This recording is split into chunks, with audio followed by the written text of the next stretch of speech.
जी अस्सलाम वालेकुम dear students, hoping good of you and your family. Ehsan Mujahid here, MPhil mathematics. बेटा जी, हम डिस्कस कर रहे हैं डिफरेंशिएशन चैप्टर नंबर 2, जिसे आप डेरिवेटिव का नाम देते हैं। According to board point of view, इस चैप्टर की जो वेटेज है वो टोटल 28 मार्क्स की है। This chapter is most important. इसमें से बेटा जी आपके पास, जैसा कि प्रीवियस लेक्चर में डिस्कशन की थी, कि आपके पास जो लॉग क्वेश्चंस हैं उसमें जस्ट एक पार्ट आता है, और जो शॉर्ट क्वेश्चंस हैं इसमें आपको 9 पूछे जाते हैं, जबकि एमसीक्यूज जो हैं वो 4 से 5 आते हैं। तो इस तरह से आपके पास जो टोटल मार्क्स बनते हैं इस चैप्टर के, वो हैं 28 मार्क्स। तो हम इसकी डेफिनेशन में हम लास्ट टाइम डिस्कस कर रहे थे कि डेरिवेटिव का जो लफ्जी मतलब है वो है चेंज, और ये चेंज जो होता है ये हमेशा वेरिएबल्स में आता है। और हमारे पास जो वेरिएबल्स होते हैं ये दो तरह के डिस्कस किए जाते हैं। एक आपके पास डिपेंडेंट वेरिएबल होता है, और एक वेरिएबल आपके पास इंडिपेंडेंट वेरिएबल होता है। इंडिपेंडेंट वेरिएबल, हम लोगों ने लास्ट टाइम ये डिस्कस किया था कि डेरिवेटिव में जो ऑलवेज चेंज आएगा वो हमेशा आपके पास डिपेंडेंट वेरिएबल में आएगा, और जो चेंज आता है ये इंडिपेंडेंट वेरिएबल के रिस्पेक्ट आता है। तो आप डेरिवेटिव की डेफिनेशन के लिए ये कहेंगे कि इंडिपेंडेंट वेरिएबल के रिस्पेक्ट डिपेंडेंट वेरिएबल में जो भी चेंज आता है उस चेंज को आप डिफरेंशिएशन या डेरिवेटिव का नाम देते हैं। तो the rate of change of dependent variable with respect to independent variable is called derivative और डिफरेंशिएशन। तो ये एक छोटी सी डेफिनेशन है कि इंडिपेंडेंट वेरिएबल के लिहाज से डिपेंडेंट वेरिएबल में जो भी चेंज आएगा उस चेंज को बेटा हम क्या कहेंगे, डेरिवेटिव या डिफरेंशिएशन। हर चीज की एक नोटेशन होती है, सिंबॉलिकली वे होता है उसको रिप्रेजेंट करने का। तो जो डेरिवेटिव है, डिफरेंशिएशन है, इसका जो सिंबॉलिकली वे है इसको रिप्रेजेंट करने का मेथड वो है डी बाय डी एक्स। यानी कि डेरिवेटिव को आप जो रिप्रेजेंट करेंगे सिंबॉलिकली वे में, वो आपके पास आएगा डी ओवर डी एक्स। और इसको आप किस तरह से रीड करते हैं, derivative with respect to x. अगर आप लिखते हैं डी ओवर डी वाई, तो आप इसको पढ़ेंगे derivative with respect to y. तो अब आपके पास एक डिपेंडेंट वेरिएबल होता है और एक इंडिपेंडेंट वेरिएबल होता है। तो सबसे पहले यह पता होना चाहिए कि डिपेंडेंट वेरिएबल क्या है और इंडिपेंडेंट वेरिएबल क्या है। एक छोटी सी एग्जांपल से हम चीज को समझ लेते हैं कि आपके पास एक फंक्शन है y equals to x plus 1। अब आप यहां पर समझने जा रहे हैं डिपेंडेंट वेरिएबल और इंडिपेंडेंट वेरिएबल को। तो आप यहां पर अगर गौर करें और मैं आपसे ये कहूं कि मुझे आप y की वैल्यू बताएं, तो y की एक एग्जैक्ट कोई न्यूमेरिकल वैल्यू होगी, जैसे 5 y के इक्वल हो सकता है, 10 के इक्वल हो सकता है, 15 हो सकता है। तो कोई भी एक कांस्टेंट, कोई भी एक रियल नंबर के ये इक्वल होगा। तो यहां पर अगर मैं आपसे y की वैल्यू की डिमांड करता हूं तो आप मुझे तब तक कोई न्यूमेरिकल वैल्यू नहीं बता सकते जब तक आप एज ए इनपुट इस x को कोई वैल्यू असाइन नहीं करते। जैसे जैसे आप x को वैल्यू असाइन करेंगे उसके रिजल्ट में आपको एक आउटपुट मिलेगी जो कि आपके पास क्या होगी, y की वैल्यू। तो आप यहां पर एक छोटा सा टेबल अपने पास से कंस्ट्रक्ट करेंगे जिसमें आपके पास दोनों वेरिएबल्स आ जाएंगे x और y। हम यहां पर x को खुद एक वैल्यू इनिशियलाइज करवा रहे हैं और वो x की वैल्यू है हमारे पास 0। हम इस फंक्शन में जब x की जगह 0 रिप्लेस करेंगे तो हमारे पास y की वैल्यू आएगी 1। तो y की वैल्यू कब आई, जब हमने अपने पास से x को एक वैल्यू असाइन की। लिहाजा इसका मतलब ये हुआ कि जब हम y की वैल्यू की डिमांड कर रहे हैं तो जब तक हम x को कोई वैल्यू असाइन नहीं करेंगे तब तक हमारे पास y की वैल्यू नहीं आएगी।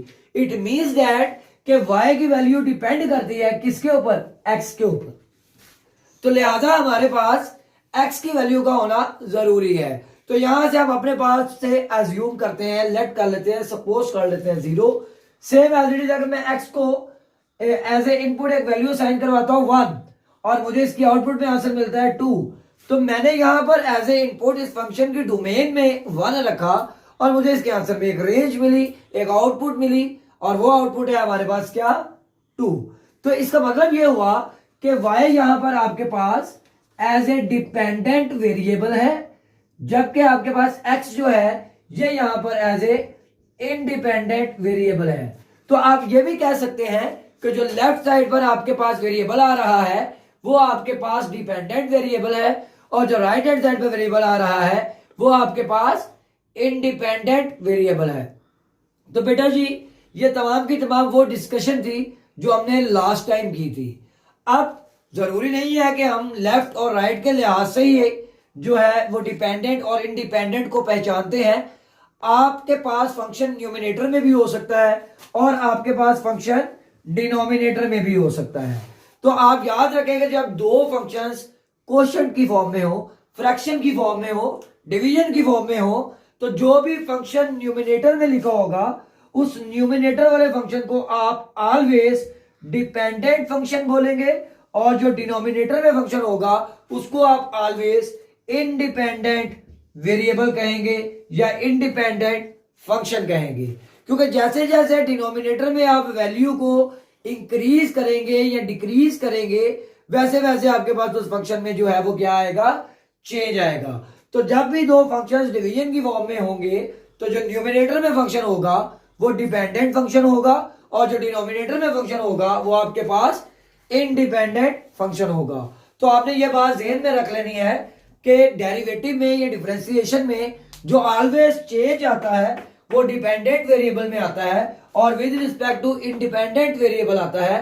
तो आप डेफिनेशन में कह सकते हैं कि इंडिपेंडेंट वेरिएबल के रिस्पेक्ट डिपेंडेंट वेरिएबल में जो भी चेंज आएगा उस चेंज को आप डेरिवेटिव या डिफरेंशिएशन का नाम देते हैं। इसके बाद बेटा जिस तरह हर शख्स के अपने असूल होते हैं, अपने रूल्स होते हैं, उन रूल्स के मुताबिक हमें उसको फॉलो करना पड़ता है। तो सेम एज इट इज जो आपके पास डिफरेंशिएशन है, डिफरेंशिएशन के भी आपके अपने कुछ रूल्स एंड रेगुलेशंस हैं। अमूमन आमतौर पर आप लोगों ने डिस्कशन किया हुआ है प्रीवियस क्लासेस में कि हमारे पास जितने भी वेरिएबल्स होते हैं, अपने जितने भी अल्फाबेट्स होते हैं, वो तमाम के तमाम हमारे पास मैथमेटिक्स में वेरिएबल्स कहलाते हैं। लेकिन जो आप चैप्टर मेरे साथ डिस्कस कर रहे हैं, चैप्टर नंबर 2 जिसका नाम डेरिवेटिव या डिफरेंशिएशन है, ये इस बात को एक्सेप्ट नहीं करता। डेरिवेटिव और डिफरेंशिएशन हमें यह कहता है कि हमारे पास सिर्फ और सिर्फ दो वेरिएबल्स हैं, एक वेरिएबल x है और दूसरा वेरिएबल y है। इसके अलावा तमाम के तमाम अल्फाबेट्स आपके पास कांस्टेंट कंसीडर होते हैं। इसके अलावा तमाम की तमाम न्यूमेरिकल वैल्यूज आपके पास कांस्टेंट कंसीडर होती हैं। आपको इसके कुछ डिफरेंट एग्जांपल्स बता देता हूं कि आपके पास ये डेरिवेटिव की नोटेशन है d/dx। तो ये तो डेरिवेटिव की नोटेशन है कि derivative with respect to x। अब मैंने अपने पास से एक वेरिएबल लिखा, एक फंक्शन लिखा x। अब ये x जो ब्लैक कलर में मैंने आपके साथ लिखा है ये यहां पर एज ए डिपेंडेंट वेरिएबल है, जबकि ये x जो आपके पास डिनोमिनेटर में आ रहा है ये आपके पास इंडिपेंडेंट वेरिएबल है। जब आपका डिपेंडेंट और इंडिपेंडेंट वेरिएबल जो है वो सेम होगा तो आपके पास इसका आंसर जो आएगा ये ऑलवेज 1 आएगा। सेम एज इट इज अगर ये डेरिवेटिव है d/dy, it means that derivative with respect to y।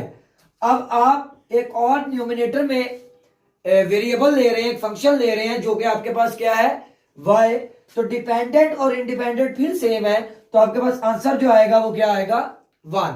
जब भी आपका डिपेंडेंट और इंडिपेंडेंट फंक्शन सेम होगा तो आपके पास आंसर हमेशा होगा 1। अब पॉसिबल है कि डिपेंडेंट और इंडिपेंडेंट सेम ना हो। अब ये मैंने लिखा d/dx, इसका मतलब है derivative with respect to x। अब मैं जो डिपेंडेंट वेरिएबल टेक करूंगा वो मैं डिफरेंट करूंगा। अब मेरे पास जो y आ रहा है ये यहां पर एज ए डिपेंडेंट वेरिएबल है, जबकि ये x जो है ये एज ए इंडिपेंडेंट वेरिएबल है। अब डिपेंडेंट और इंडिपेंडेंट वेरिएबल सेम नहीं है।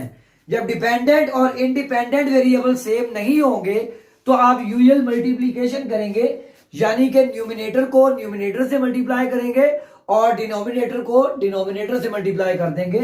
तो इस तरह से ही आपके पास बन जाएगा dy बाय डी एक्स।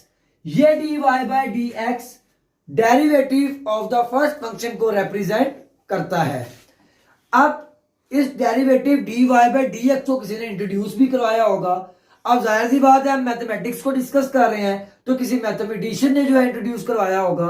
तो ये जो dy बाय डी एक्स की नोटेशन है, पहली बात ये है कि ये आपके पास जिस मैथमेटिशियन ने इंट्रोड्यूस करवाई है उसका नाम है लेबनीज। और ये dy बाय डी एक्स किसको रिप्रेजेंट करता है? फर्स्ट डेरिवेटिव को रिप्रेजेंट करता है। फर्स्ट डेरिवेटिव किस चीज का? ऑफ द गिवन फंक्शन, यानी गिवन फंक्शन का जो फर्स्ट डेरिवेटिव है वो dy बाय डी एक्स है। और इस नोटेशन को जो इंट्रोड्यूस करवाया है वो किसने करवाया है?